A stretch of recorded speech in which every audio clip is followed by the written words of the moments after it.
creating wealth, freedom, and security using real estate investing. This is Get Real Wealthy. Now we're going to be talking about a basement conversion that I did that was a little different. I wanted to share something from the past that I think that will help people who are starting out or in their first few properties. Maybe you're doing a basement conversion. I think I probably have done over 20 basement conversions myself and consulted on maybe a dozen or 2 dozen more. So I have a little bit of experience at doing that. I did sell a bunch of them when I was doing flips. I definitely know that those basement conversion projects, especially in a market where it's hard to cash flow, can create great cash flow. So sometimes, you know, there's a point where the house prices have increased to a point where it still doesn't make sense, and you need to move further out to find something that makes sense. But I wanted to share a basement conversion project that I did in Courtice, Ontario. So this is just east of Toronto, just outside of Oshawa to the east in Clarington. This project is, it looked like a single family house, but it was actually connected by the basement. So there was that little connection with the foundation through the basement to another unit. So it was actually not quite a detached house. But in Clarington, those type of properties you can convert. Now, one of the issues that I had with the conversion was the parking. But because I was on a corner lot, I actually had the parking width that I needed to be able to do the conversion. What often you find in different municipalities is they often will say that they want affordable housing, that they want more rental units. But if you're 4 centimeters short on getting a legalized unit in there, they'll make you go through a committee of adjustments, do some sort of minor variance, just so that you can put, have a 4 centimeter adjustment to put in, to have enough parking in order to get that accessory dwelling unit in there. Now, with this particular unit, what was interesting about the house was that the stairs were actually in the middle of the house going to the basement. So if you've probably been in a house like that before. You walk in and you can see stairs going up to the second floor, and then underneath those stairs, you'll see the stairs to the basement. So how did I solve this problem? Well, what I ended up doing was I sealed off the dining room, and I put a door where the sliding door was into a common area, and I put a door on the other side of the entrance to the basement to seal off that particular unit. So I made it fire code safe, and of course I did this all with permits. But by having the entrance to the basement from the back, I was able to create that space for the unit in the basement. Now, I think that having that unit in the basement, we actually bought that property from a wholesaler, and I think we paid something in the order of like $220,000. I didn't actually do the basement conversion until a few years later because I didn't think I could do it, right?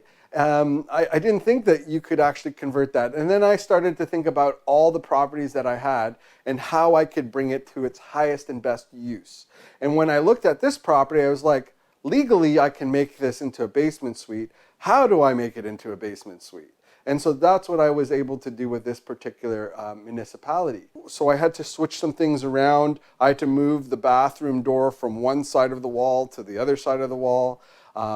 Just a few different things to make that basement work. I also had to have a huge window put in to create the amount of light and egress. So an exit from the basement directly to the outside. So I was able to do that, and it took a little bit of time to get all of that done, but I was able to have the separate exits from the units and create the fire separation necessary to make that work. In each municipality, they'll have different rules to make sure that you can do the conversion legally. Sometimes they'll have a green space requirement, so how much green space you need to have, what type of parking access do you have, like are parking, do they have to be parallel, they have to be perpendicular, what is it that parking is required?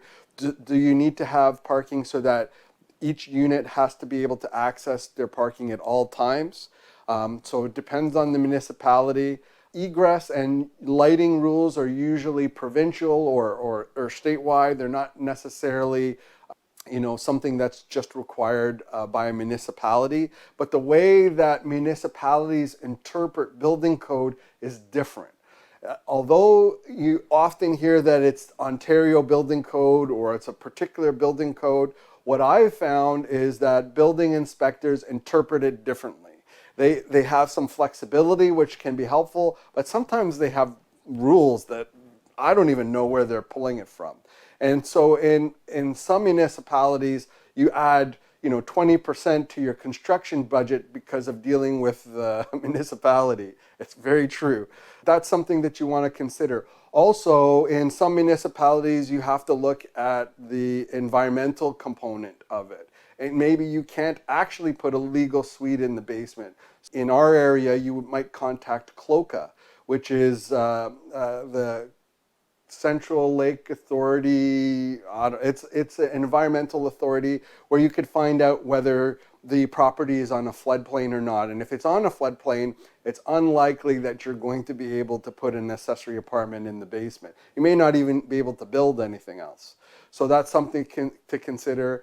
Sometimes there'll be some weird process depending on the municipality, like in order to get the building permit started, you have to apply for a curb cut. And if you can't get a curb cut because there's a tree on the front lawn, you're not going to be able to get your legalized accessory apartment done.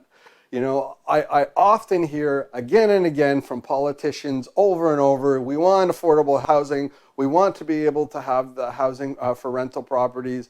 And I see it all the time from every municipality. There isn't one that is really progressive. Okay, especially in Ontario, none of them want accessory apartments the way that they should. If they did, we would see a lot more volume of those type of units. And it's sad too, because I think that increasing the density of current housing will be a lot easier than creating new housing. And if we can create a lot of these accessory dwelling units, that would help to take some of the load off what's happening out there. In any case, I'm on a bit of a soapbox here, but I want to thank you for listening. I hope you got some insights about adding accessory apartments, doing a basement conversion, and I hope you talk about this with your friends, share it, make sure to like and subscribe. We really need those reviews, so please review us, and we'll see you on the next episode of Get Real Wealthy. Talk to you soon. Make sure to check out getrealwealthy.com. Until next time, I'm Quentin D'Souza. Get out there and take action.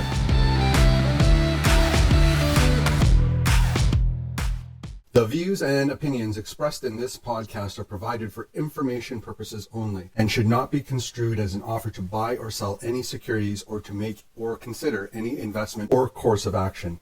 For more information, go to getrealwealthy.com.